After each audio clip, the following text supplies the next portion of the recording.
Hi everyone, I'm Painty. Today I want to show you how you can color natural plant resins, specifically copal and sandarac. But have you already seen my videos on how you can make your own protective varnishes using these resins? If you haven't seen them yet, I'll leave the link in the description. And go check them out. They're varnishes that are super easy to make and highly protective, both for wood and for my homemade paint. Natural resins act as a wood sealer, but unlike sealers, which are mostly wax-based and need to be reapplied every year, varnishes made from natural resins are much more durable and long-lasting. In the videos, I've always recommended dissolving them in isopropyl alcohol because all other types of alcohol would react with the homemade paint. But if you're using them on raw wood as a colored protective layer, you can also dissolve them in bioethanol, which is significantly cheaper than isopropyl alcohol. The process doesn't change. In this video, I'll show you how to color varnish made with copal resin, which is very suitable for outdoor use because it's extremely durable and water repellent. You'll need pre-prepared copal varnish. I'll leave the link on how to make it up here. An empty jar with a lid, the aniline dyes, which are pigments soluble in alcohol, and a precision scale. But first, let's take a look at what aniline dyes are, since I've never explained it to you. They are powdered pigments soluble in alcohol, so they're perfect for our alcohol-based resins. Thanks to their quick drying time, they're ideal for coloring all types of raw wood, even the thinnest ones. There are many different shades available, from walnut to teak to cherry, but there are also colors like blue, red, black, and green. You can buy them on the usual websites I always mention, like antiquitabelcito.it or amikuchi.it. The great thing about aniline dyes is that you get to choose the color tone based on the amount of pigment you add to the varnish.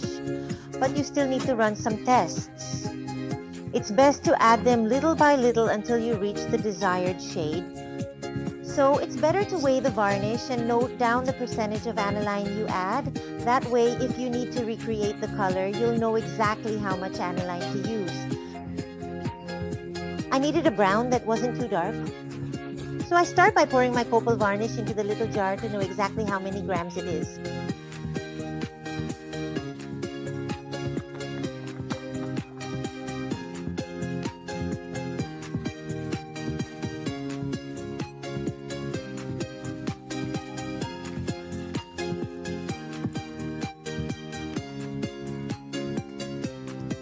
Once I've determined the weight of my varnish, I slowly start adding the teak color anilines. For about 360 grams of varnish, I add around 2 grams of aniline, then mix well to make the color uniform.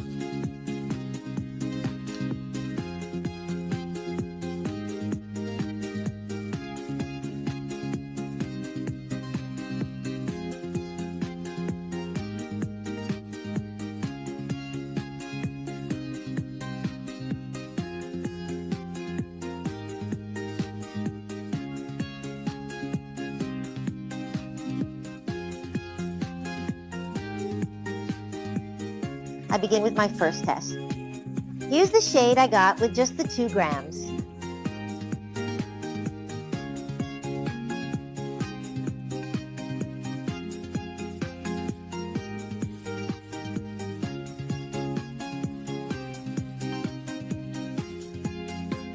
However, it wasn't the shade I was looking for. It seemed a bit too light, so I added another gram and did another test.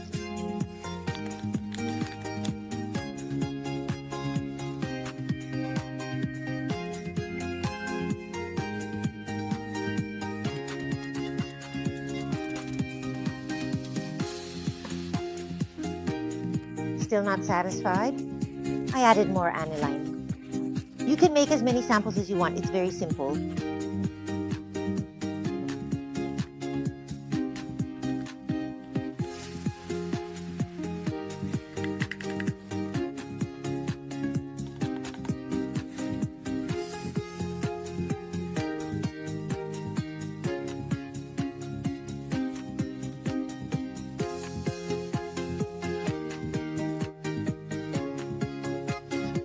Once you've reached the desired shade, you're all set.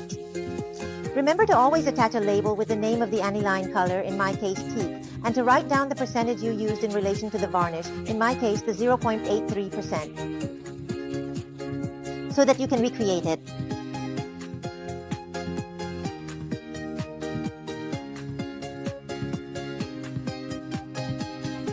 Please keep following me closely, because in the next very detailed video, I'll show you how I use my tinted copal to carefully restore a spruce garden shed.